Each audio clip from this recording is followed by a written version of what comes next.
Amigas e amigos, como previsto, não há novidade na linha de atuação dos golpistas aí nesse ato final desse impeachment fraudulento e golpista contra a presidenta Dilma Rousseff. São os mesmos argumentos, os mesmos métodos que eles vêm se utilizando desde 2013, quando eles deflagraram essa marcha golpista, quando eles puseram em movimento a marcha golpista. De lá para cá eles vêm sofisticando os seus métodos, mas a linha mestra da sua atuação é a mesma. É a linha de apresentar dados falsificados, dados mentirosos, manipulados, né, e também a linha de atribuir à presidenta Dilma sandices para depois tentar rebatê-la triunfalmente. Se eles não podem rebatê-la lá no plenário do Senado por conta da dinâmica do processo interrogatório, eles têm a mídia para fazer isso. O Merval Pereira, por exemplo, acabou de entrar em rede de rádio, na Rádio CBN, do Grupo Globo. Ele, que é um mais destacado representante do Grupo Globo, aí nas mídias do Grupo Globo, ele entrou com a argumentação que é exatamente nessa linha de tentar atribuir uma sandice à presidenta Dilma para depois rebatê-la. Na verdade, o que ficou demonstrado, ficou constatado, é que ele se utilizou de uma sandice dele, porque ele argumentou naquele típico jornalismo pig, sendo entrevistado pela apresentadora, pela âncora da CBN, justamente para fazer escada para que ele possa dizer as suas sandices, né? E ele disse que a presidenta se utilizou de um artifício ao dizer que o golpe ainda não é golpe. Seria golpe se ela for afastada definitivamente. Se ela não for afastada, não é golpe. Foi exatamente o que a presidenta disse, uma coisa absolutamente elementar, básica, qualquer estudante do primário é capaz de compreender isso, o que a presidenta disse, mas é impossível compreender o que o Merval Pereira disse. Ele está claramente se utilizando aí de uma calhordice para tentar desmoralizar a presidenta Dilma. Porque é evidente, o golpe está em marcha explicitamente desde 2013. O golpe não se consumou, ele não se consolidou. Ele é um golpe em marcha, um golpe em andamento. Se ela for afastada definitivamente, aí sim que é golpe. Um raciocínio simples, aí que o Merval Pereira manipula nessa linha de tentar atribuir sandices à presidenta para depois rebatê-la. A mesma coisa fez a Miriam Leitão no Bom Dia Brasil, da TV Globo, né? Quer dizer, no Bom Dia Brasil ela deu bom dia a cavalo, né? Ao tentar, nas palavras dela, desmentir a argumentação do professor Luiz Gonzaga Beluso e do ex-ministro Nelson Barbosa, que estiveram no Senado na semana passada desmontando pela milésima vez a argumentação dos golpistas, né? Ela simplesmente se limitou a usar adjetivos, a fazer um raciocínio rocambolesco para dizer que eles estavam mentindo. Quando a gente diz que alguém está mentindo, é necessário que se prove que está mentindo. É preciso mostrar fatos, dados, realidades que comprovem a mentira. Coisa que a Miriam Leitão passou longe disso, como tem sido, aliás, a sua prática. Ela tem atuado assim. Assim como a Miriam Leitão, o Merval Pereira, tem uma turma deles aí escalada hoje para fazer exatamente esse entorno, né, esse apoio, essa propagação, essa amplificação das argumentações dos golpistas, né, e chega a esse tipo de papel ridículo como esse do Merval Pereira aí na Rádio CBN.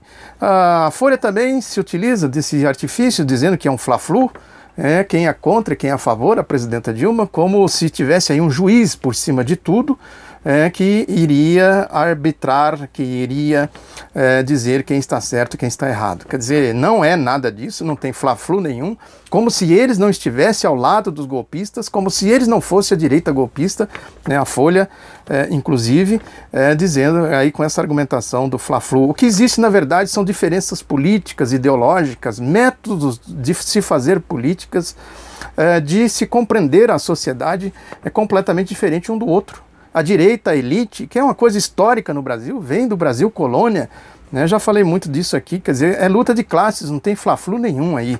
Na verdade, simplesmente aí os moralistas sem moral, tentando dar o golpe para levar adiante a sua plataforma política, ideológica, econômica. Basta ver, isso é evidente, tão claro, é tão óbvio, basta ver o programa econômico que está sendo aplicado. Esse programa foi eleito em 2014, é o programa da presidenta Dilma Rousseff, reforma trabalhista, reforma da Previdência, privatizações e ataques ao SUS, né, orçamento para a educação e etc, etc. São tantas as coisas. É o programa da direita que não foi eleito em 2014. Esse é um fato concreto da realidade. Aí fica fácil para a presidenta Dilma, né, que marca um gol a cada 10 minutos. Quer dizer, quando ela fala, simplesmente não há como não se ver as clarezas das argumentações, né, de como as coisas de fato estão acontecendo. É porque mentiras contra verdades, é óbvio, quem tem a verdade, quem está seguro de si, da verdade, simplesmente tem uma superioridade moral muito grande em cima de quem faz acusações mentirosas, falsas, como é o caso em questão. Basta ela citar aí, ela tem feito isso recorrentemente, citando a lei orçamentária, a legislação orçamentária, né, rebatendo aí o conjunto da obra, essa questão da crise econômica, né, do porquê que o Brasil chegou a essa crise econômica, são coisas absolutamente óbvias, né, que não precisa muito esforço, por isso que ela marca um gol a cada 10 minutos. É importante a gente dizer também que esse golpe é um golpe contra a presidenta Dilma, mas ele, se ele for consumado, mesmo que ele não for consumado, eles estão já numa outra linha de golpe, que é o golpe de 2018, né, que é o golpe contra o ex-presidente Luiz Inácio Lula da Silva. Esse é um tipo de golpe também que a gente precisa considerar. Né? Tem aí, por exemplo, uma matéria do Globo dizendo que os procuradores da Operação Lava Jato estão preparando denúncias contra o Lula por supostos, olha só, eles vão denunciar por supostos crimes cometidos em transações relacionadas ao triplex do edifício Solares em Guarujá e ao sítio de Atibaia. Né? Aí, segundo ainda o jornal o Globo, uma fonte que acompanha o caso de perto, né, não cita quem é essa fonte, mas a gente sabe o grau de promiscuidade que existe nessa relação mídia-Lava Jato, né? Uma verdadeira baixaria, promiscuidade daquelas mais sujas que a gente possa imaginar. Então, nessa promiscuidade, essa fonte teria dito ao jornal o Globo, né, que a acusação formal será por corrupção passiva, ocultação de patrimônio ou lavagem de dinheiro. As provas são suficientes mesmo sem a propalada delação do Léo Pinheiro. Esse Léo Pinheiro que eles querem porque querem que ele faça alguma acusação contra o ex-presidente Lula, né, pelo jeito eles estão malhando em ferro frio, estão torturando o Léo Pinheiro, né, com matérias como essa da Veja, né, 2 capas da Veja, né, estão fazendo verdadeira tortura psicológica, já engavetaram 2 tentativas de delação, né, como ele envolve José Serra, Aécio Neves, né, e não fala nada de Dilma e nada de Lula, eles simplesmente vão lá e abortam a delação e ele fica lá, né, com a sua prisão que seria preventiva, vai se estendendo, sabe-se lá até quando. Aí eles dizem que as provas já são suficientes sem a delação, né, para os investigadores, que são os procuradores que não investigam nada. As informações recolhidas desde o início das investigações são indícios contundentes de que Lula é o verdadeiro dono do sítio. Se os indícios são desde o começo, por que eles não divulgaram esses indícios? Por que a Polícia Federal fez lá um inquérito e tal, chegou à conclusão de que o Lula não é proprietário de nada, lá no edifício Solares, no Guarujá? Esse aqui é claramente a linha desse relatório aí desse delegado tucano que indiciou o Lula, a dona Marisa, né, que eu comentei aqui no vídeo passado, né, que é um relatório permeado de mentiras de alto a baixo, né, completamente sem pé nem cabeça, com mentiras tão deslavadas, né, tão evidentes que qualquer argumentação contrária desmontam completamente o relatório, né, por completo. Né, essa história, porque aí tem essa história também aí da Receita, que é a manchete aí da mídia, que a Receita decidiu suspender a isenção tributária do Instituto Lula.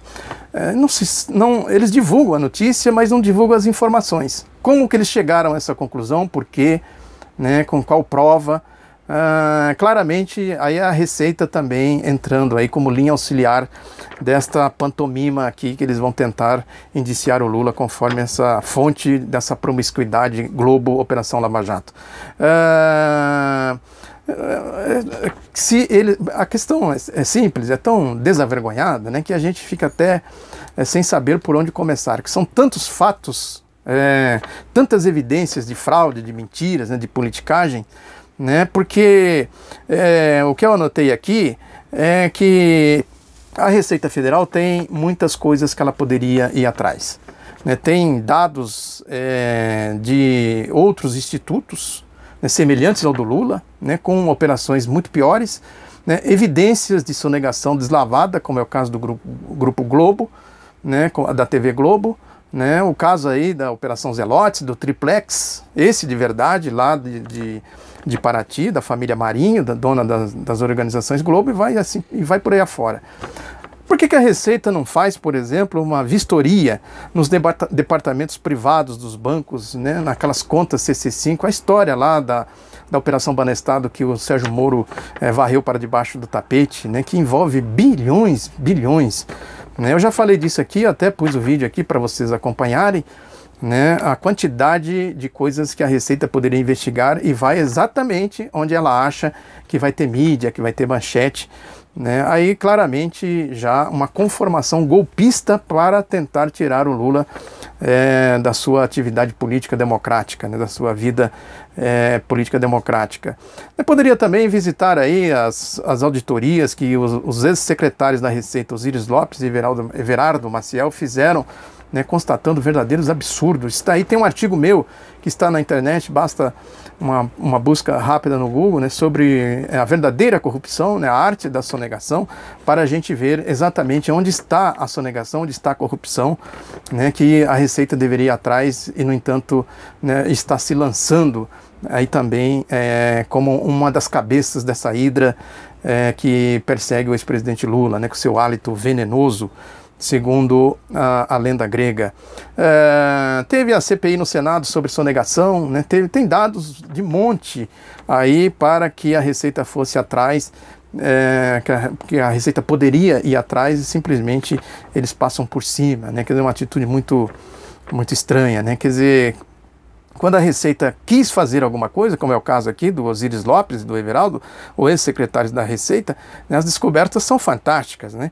A Receita fez uma pesquisa, por exemplo, com 214 mil empresas, na época que a Receita atuava de maneira mais séria, né? E constatou que 98% das empresas de alimentos não recolhem devidamente o IPI. O setor químico, 59%, têxtil, 54%, metalúrgico, 51%, e vai por aí afora. Quer dizer, a sonegação é uma verdadeira absurda. Criaram, inclusive, dentro daquela lógica de legalizar a corrupção, criaram, inclusive, a tal da elisão fiscal, né, que é uma gama de recursos legais para quem não quer pagar tributo, quer enrolar a Receita, entra na Justiça, a indústria das liminares, etc, etc. Tem uma legislação sobre isso, né, que é a legalização da corrupção, como era comum na época neoliberal, né, a legalização da privatização, da Selic, que transfere renda do orçamento dos pobres para os ricos, né, e o ProER, e etc, etc. Né? E chega-se a essas auditorias, essas pesquisas, essas investigações, chegou a essa conclusão alarmante: de cada dólar pago de imposto, $1 é sonegado. Os dados estão nesse artigo que eu mencionei aqui, que está aí também na internet. Quer dizer, então, na verdade, o que a gente está vendo é um golpe agora contra a presidenta Dilma Rousseff e já um outro golpe em andamento contra o ex-presidente Lula para inviabilizá-lo, né, numa eventual disputa eleitoral de 2018. Quer dizer, não tem nada de fla-flu, não tem nada de um contra o outro, trata-se sim de um golpe, né, de classes, interesses antagônicos, né, o que a gente está vendo aí é a direita que não consegue ganhar nas urnas, não consegue ganhar pela vontade popular, que se utiliza desse tipo de coisa aí, como esses exemplos da mídia e essa linha de atuação e de argumentação dos moralistas sem moral do Senado. É isso que a gente está vendo, e muitas coisas ainda vêm por aí, porque os cachorros loucos ainda vão se manifestar. Podem escrever que até o fim desse interrogatório da presidenta eles vão se manifestar numa tentativa de tirar a presidenta do sério, né, naquela história de atribuir a ela coisas sandices, né, absurdos, para tentar depois, tá vendo, olha aí quem é, como é, não sei o quê. Eles vão fazer isso de qualquer forma. Mas eu tenho certeza que a presidenta, com a serenidade que ela tem demonstrado, ela vai driblando, né, esses cachorros loucos, e certamente ela vai continuar marcando gols aí até o fim desse interrogatório. É o outro lado da notícia. Eu peço para que você divulgue, curta e que você compartilhe, que você se inscreva, porque é a inscrição que dá estabilidade à nossa audiência para que a gente divulgue o outro lado da notícia, tá bom? Muito obrigado, um abraço, até a próxima.